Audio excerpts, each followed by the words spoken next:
Unite on First at 9 this Thursday, the 15th of January 2026.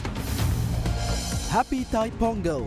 Tamil communities welcome the new year with Thai Pongal celebrations. Strength in unity. Ethnic conflicts at the lowest in Sri Lankan history during the NPP government's tenure, asserts the president. Unprepared. Government incompetence caused the postponement of education reforms, not the opposition. Opposition representatives allege. Daily toll. Nearly 50 deaths reported daily due to alcohol consumption, reveals the Alcohol and Drug Information Centre. From Derana. Kalin baby soap rupial 90කට. Kalin baby podi හැමෝටමයි. This is Derana First at 9. Live from Studio 24 in Colombo. Good evening, you're joining First at 9 on Sri Lanka's most trusted news source, Derana News Channel. I'm Tarindu Mahendra, joining you live with the latest in Sri Lanka and around the world. We begin with your top story this evening. Thai Pongal, the sacred harvest festival, was celebrated today, marking a season of gratitude and renewal. The festival symbolizes the beginning of the new year for Tamil communities. Across Sri Lanka, Tamil communities joined in welcoming Thai Pongal, embracing tradition, unity and hope for the new year. Thai Pongal, the harvest festival celebrated by Tamil communities across the world, marks a time of gratitude, renewal and abundance. The word Pongal means to overflow, symbolizing prosperity. The festival derives its name from the Tamil month of Thai, as it falls on the first day of the 10th month of the Tamil calendar. During Thai Pongal, the first harvest is offered to the sun god in thanksgiving for a bountiful yield. The ritual of milk overflowing from a clay pot stands as a powerful symbol of abundance, prosperity and good fortune within the Hindu tradition. In Sri Lanka, Tamil communities in the northern, eastern and estate regions mark Thai Pongal with traditional rituals and festivities.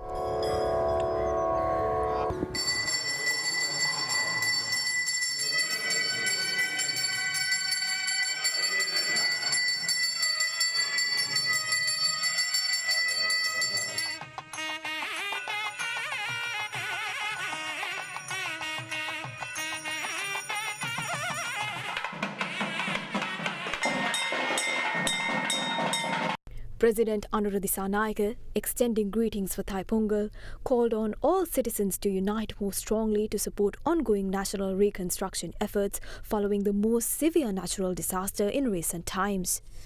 He further expressed his hope that Thai Pongal celebrations would serve as a blessing in the journey toward building a thriving nation and beautiful lives by overcoming challenges with determination and unity.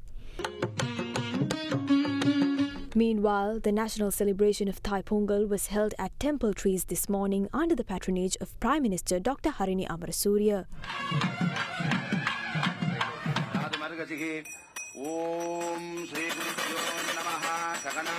The national celebration featured religious observances and colorful cultural performances, reflecting the spirit and heritage of the festival. Sarvaloka Namaskritam Maya Ratna Idam Karma. Sri Lanka is moving through a period of great transformation. As a government, we have accepted the responsibility of guiding the country towards recovery through reforms in policy, systems and attitudes. This is not an easy task, but it is a necessary one. It is an essential one. There is a saying that rice reaches our plates only when the farmer steps into the mud. In the same way, the future of our country depends on the hard decisions and the steady work we choose to do every day. Progress does not come without commitment. On this Thai Pongal Day, let us renew our resolve to build a Sri Lanka based on harmony, mutual respect, and the protection of the cultural and religious rights of every community. Meanwhile, opposition leader Sajith Premadasa, in his message for Thai Pongal, emphasized the need to build a society founded on mutual respect and care. He noted that immediate steps should be taken to provide formal education on the cultural and religious traditions of all faiths through schools, Dhamma schools, temples, churches and mosques to foster a society of compassion and mutual understanding. ඔබේ සම හඳුනාගෙන ඖෂධීය ශාකසාරමේ forever face wash එකක් භාවිතා කරන්න. President Anura Dissanayake says the incumbent government's tenure so far has seen the lowest level of ethnic conflict in Sri Lanka's history. The president made this statement while addressing a Thai Pongal festival in Valane, Jaffna.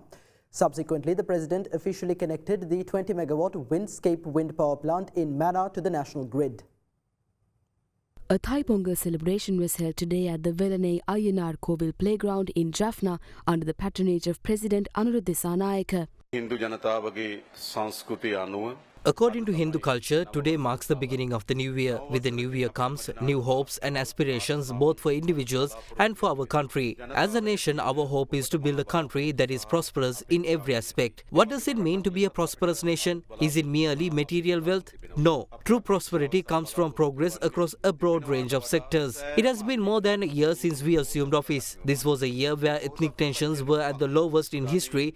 Racist movements were weak. In the past, ethnic conflicts occurred in many parts of the country. We need a nation that is united and enriched by ethnic harmony. Our goal is to create an environment where every citizen can live with dignity and enjoy their rights. It is crucial to accept and respect every culture. We must build such a nation. That is our aim. At the same time, we must improve the livelihoods of those who are economically challenged. Providing better job opportunities for the youth is a key priority for our government. For the first time, we won the general election in Jaffna because of the trust you placed in us. We assure you that we will work to build a united nation without compromising that trust.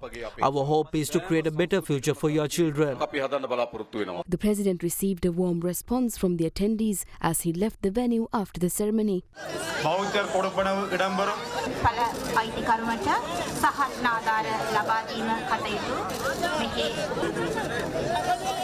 Subsequently, the 20-megawatt Mannar Windscape wind power plant was officially connected to the national grid today under the patronage of the president. The project, which is being implemented by a fully local company, is the first wind power project in Sri Lankan history to include 5-megawatt turbines.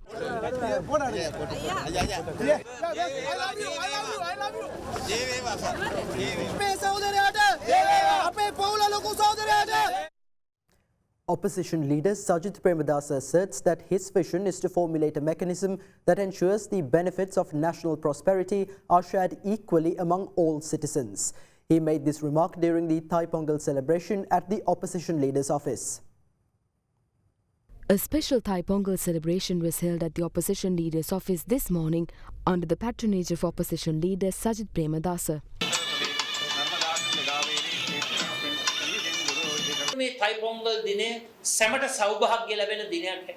Thai Pongal is a day which brings prosperity for all.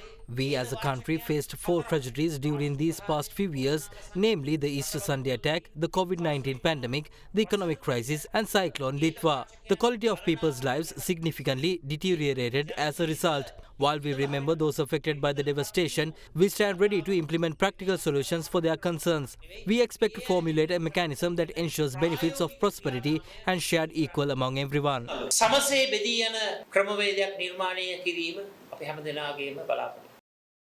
Leader of Sarva Jana Bale, parliamentarian Dilith Jayavira asserts that his party is committed to uplifting the livelihoods of estate communities. He made these remarks while participating in a Thai Pongal festival in Kalutara today. A Thai Pongal celebration was held today at the Sri Muthumariyamman temple in Ambethan estate in Dodangoda, Kalutara under the patronage of Sarva Jana Bale leader parliamentarian Dilith Jayavira. Sarva Jana Bale chairman Roshan Wanasinghe was also in attendance at the event, during which school supplies were distributed among the school children of the estate. Since the beginning of our political journey, we have celebrated this festival in different ways. At the very first opportunity we are granted, we will work to transform the lives of estate workers. Estate workers generate considerable wealth for the country. We must commit to protecting their right to build a better life for themselves. On a day like this, we must reaffirm the importance of unity among all ethnicities and religions and the pursuit of a quality of life for everyone. MP Jayavira also attended the Thai Pongal festival at the Mayurapati Sri Bhadrakali Amman temple in Valawatha, organised by the Tamil newspaper. The board of directors, management and editorial staff of Liberty Publishers and the management of the Derana Media Network were also present at the event. Samagi Jana Balawege MP Mujibur Rahman asserts that the government was implementing the Grade 6 curriculum revision without a comprehensive plan. With that is a look at more views expressed by political representatives regarding the new education reforms. We were about to implement the new education reforms, but they cannot proceed if there is even a slight doubt among parents. Since doubts have arisen, we will take some time to reach an understanding with them. However, the revised curriculum for the first grade will be implemented from January 29th. We will address parents' concerns. We are not concerned with those raising objections for political gain. The revised grade 6 curriculum will be implemented next year. After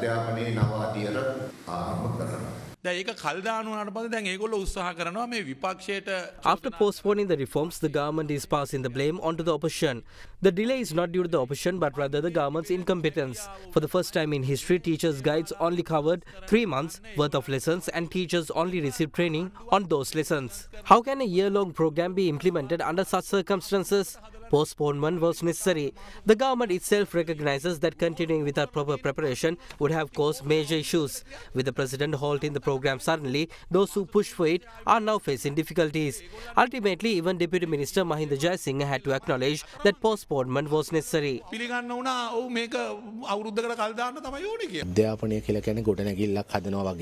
Education is not something simple like constructing a building, bridge or culvert. It shapes the future of children. No one has the right to play with it. There has clearly been an oversight and we need time to rectify these mistakes and move forward. We will implement the grade 6 reform successfully next year after better informing the public. The educational transformation has not been halted in any way.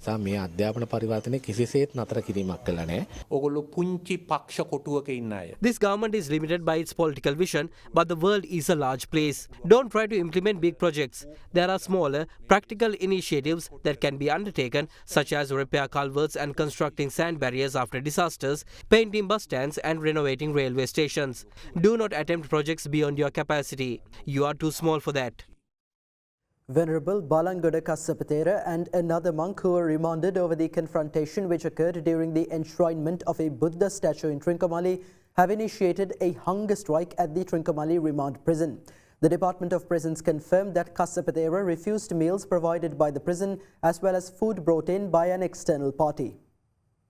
Venerable Balangoda Kassapatera, 3 other monks and 5 more suspects were remanded yesterday in connection with the confrontation which occurred during the enshrinement of a Buddha statue at the Sri Sambuddha Jayanti Bodhiraja Vihara in Trincomalee. Executive member of Sinhala Sangvidhanayaka Mutuwa, Aishcharya Gunaratna Adhikari, claimed on social media that Kassapatera and another monk had commenced a hunger strike at the Trincomalee prison. Upon inquiry by other Derana, prison officials stated that Kassapatera had refused the food brought to him by an external party as well as the lunch provided by the prison. Meanwhile, several parties expressed diverse views on the incident. The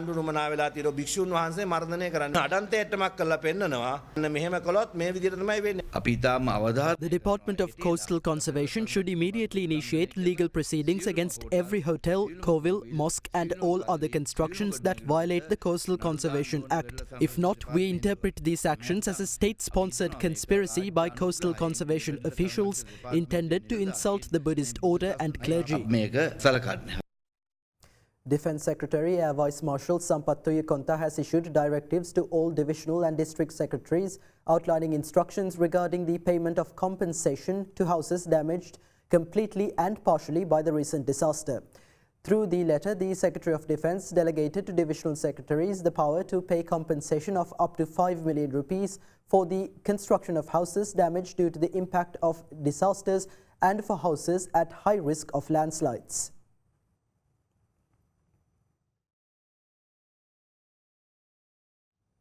Meanwhile, school supplies were donated to 5,000 disaster-affected children by the donor committee of the Yogashrama temple in Balapitiya in collaboration with Manusat Derana. The event was led by Chief Incumbent of the Balapitiya Yogashrama temple, Venerable Brahmanavatte Vimalavasati Satera. At the event, exercise books, school shoes and bags were distributed among disaster-hit children from Kandy.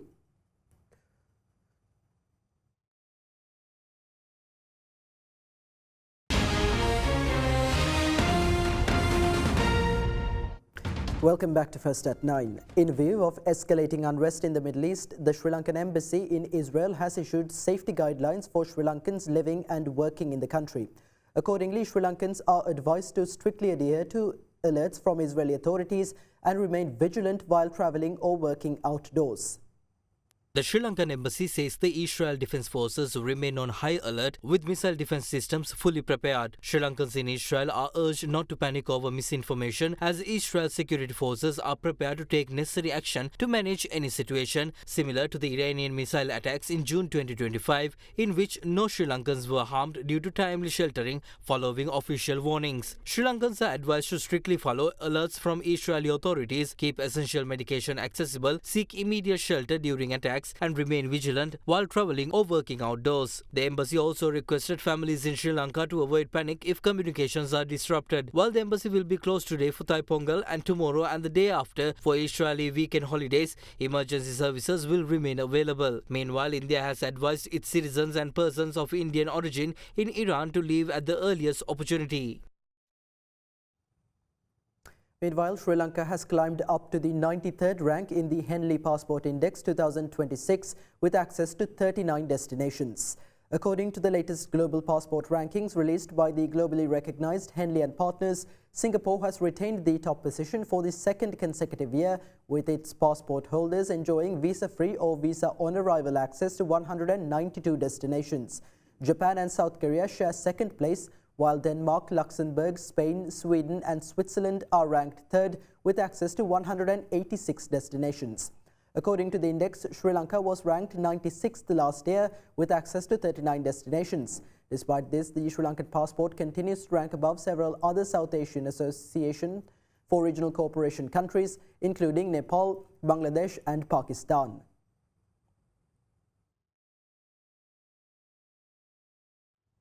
Justice Minister Harshana Nanayakara says the government will make a policy decision on the consistent enforcement of penalties against public transport drivers found to be under the influence of narcotics.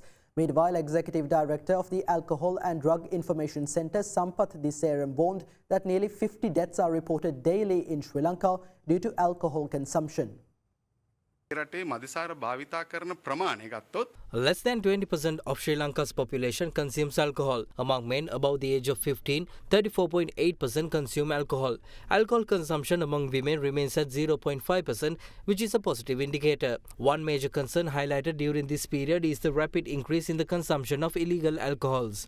No news outlet is reporting that nearly 50 people die each day due to alcohol consumption. Meanwhile, during the Colombo District Coordinating Committee meeting yesterday, police called for harsher penalties against public transport drivers found to be under the influence of narcotics.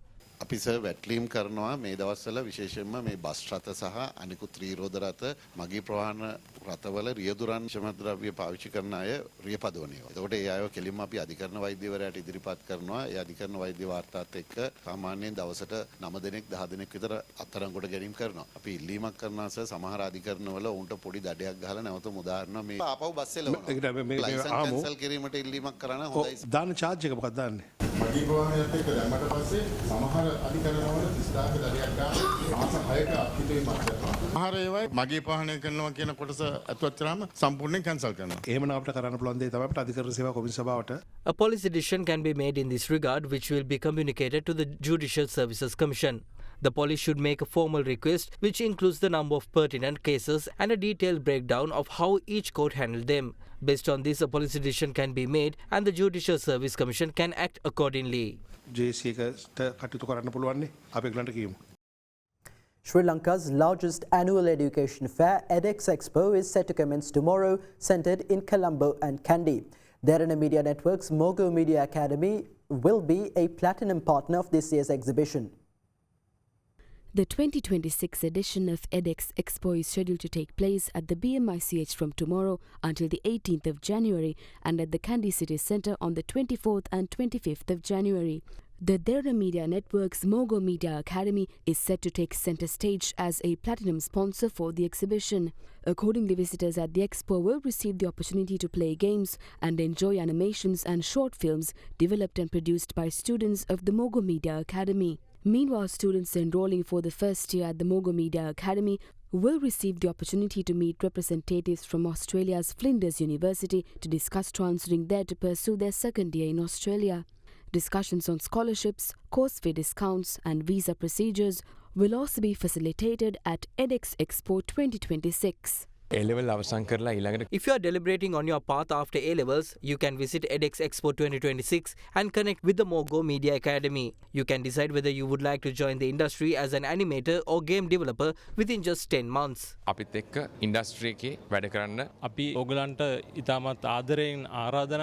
We cordially invite everyone to visit our exhibition. I believe education is the path to realize your dreams regardless of obstacles. We expect to introduce you to job opportunities in addition to educational pathways. The Wilderness and Wildlife Protection Society of Royal College is setting up a 1.3 kilometre seasonal electric fence in Bundala, Hambantota. The initiative, dubbed Tuskers 25, was launched with the intention of peacefully resolving the human-elephant conflict.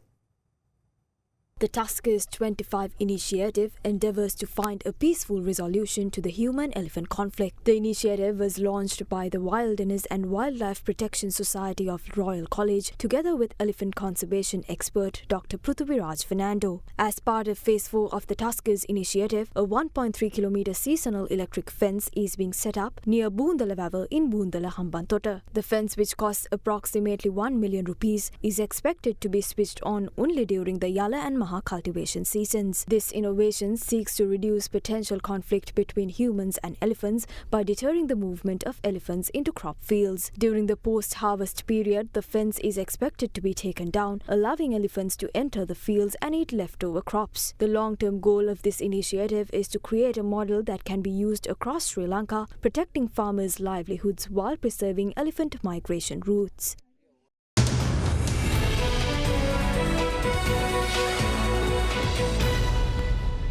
Welcome back to First at 9. Commissioner General of Inland Revenue Nandana Kumar reveals that the department has set a revenue target of 2.402 trillion rupees for the 2026 fiscal year. He noted that the IRD and Sri Lanka Customs have now signed an agreement to conduct joint audits, adding that the revenue target is expected to be met under the agreement. He further added that the IRD successfully exceeded its revenue target in 2025. While the revenue target for last year was 2.202 trillion rupees, the department managed to record revenue of 2.244 trillion, representing an additional 42 billion rupees over the expected amount. According to the Commissioner General, this marks the highest annual revenue earned by the IRD in its history. Commissioner General Nandana Kumar stated that efforts are underway to achieve the new target through strengthened coordination with Sri Lanka Customs.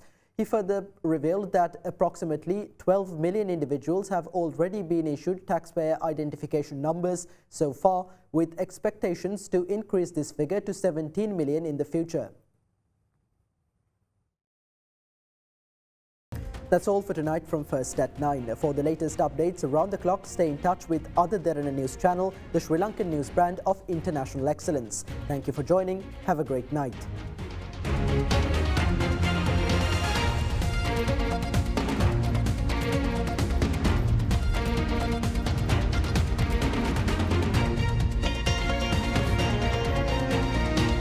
From across the nation and around the world, this is Sri Lanka's #1 news source, Ada Derana.